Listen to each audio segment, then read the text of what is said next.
So question number 3, how are you reducing friction for the user?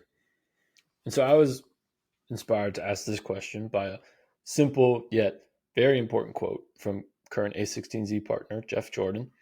He once said, quote, "I quickly became convinced early on at eBay that the key way to grow these businesses," Jeff Jordan was an early employee at eBay, "the key way to grow these businesses was product enhancements, giving users additional use cases, functionality, take away friction, do whatever you can," end quote.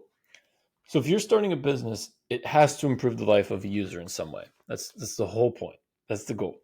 So a great way to do that is to identify a grueling experience customers go through and provide them with an easier experience by reducing friction.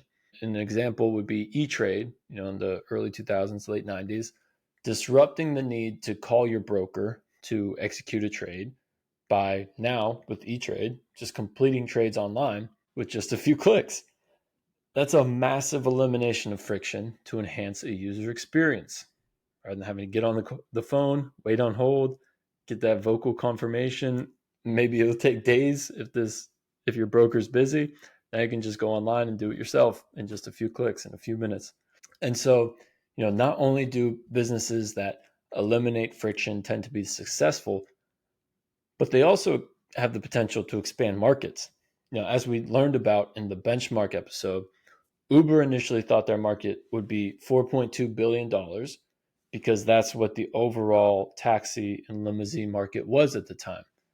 But since they created a ride-hailing experience with minimal friction by just opening an app on your phone and pressing a few buttons rather than having to wait outside, hoping you will see and wave down an empty cab, since they took away a lot of that friction, made it a lot easier to get a ride, they expanded their market drastically, which went from 4.2 billion to now Uber making $35 billion in just a year in revenue. So, eight, nearly 9x their market because of reducing friction for the user.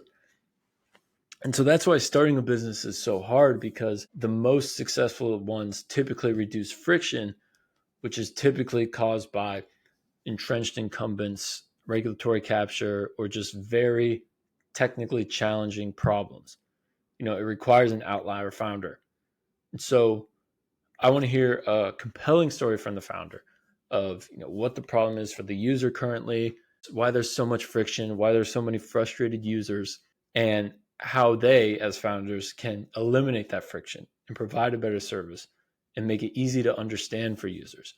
Because if they're right, then they'll likely not only capture that market, but also expand that market. Jeff Jordan, again, who we just mentioned, gives an example of how much an advantage this gives startups against incumbents, not only through improved processes, but also reducing marketing spend as a company, as the frictionless user experience sells itself, essentially. And so Jeff Jordan, was CEO at OpenTable in the early stages. And when describing his experiences at OpenTable, he said, quote, "The best models are ones that don't rely on paid acquisition. The best entrepreneurs have figured out hacks to get user demand at scale through a user proposition." And one of the most brilliant hacks on this was with OpenTable.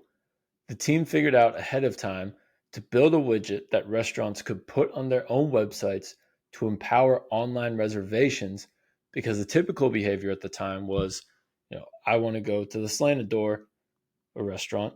Okay, let me search on Google for the Slanted Door so I can find the telephone number, go to the website. And now you see this widget that says, make an online reservation.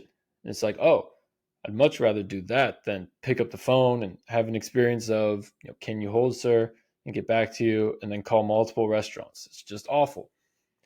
And so we put it on there, and what it ended up doing was the diner would click on it and was redirected to the Slanted Door page on OpenTable. They would then discover, oh, I can make an online reservation at all these restaurants, and they'd come back to OpenTable. Now they wouldn't go to Google. They'd quickly learn from a behavior to go to OpenTable instead. And OpenTable was getting paid by restaurants to acquire consumers. While I was there, We didn't spend a penny on demand acquisition, and we're growing very nicely based on that. So the best models don't rely on paid. They figured out some other way to get that distribution. So, first of all, I know that's kind of a long quote, but OpenTable is just a perfect business. I mean, if you listen to Jeff Jordan or Bill Gurley describe OpenTable, it's beautiful, and they love OpenTable, and I understand why. It's just an incredible business. But to dive further into that quote, OpenTable is just simple little widget, that simple little button they put on restaurants' websites, made the user experience so much better. I mean, think about that. Like, how much time does that save users? I mean, instead of having to Google the restaurant, find the number, wait on hold, figure out what times are available, hopefully have a time you can use, or else you have to just repeat that process. But OpenTable's simple little widget tells you what times are available on what dates and turns that process into less than 30 seconds.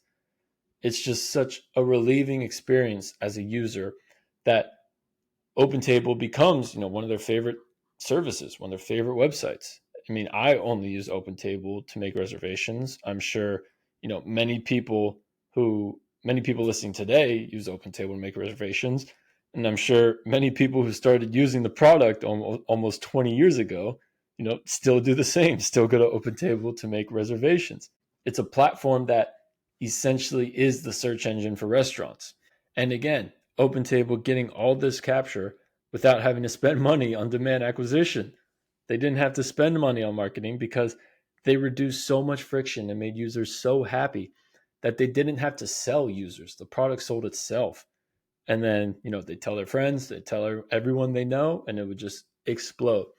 So OpenTable became a platform that essentially is the search engine for restaurants.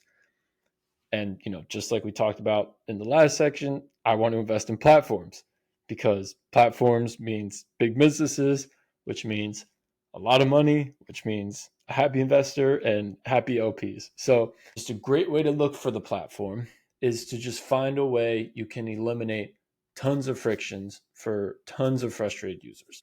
So when I'm asking that question, how are you reducing friction?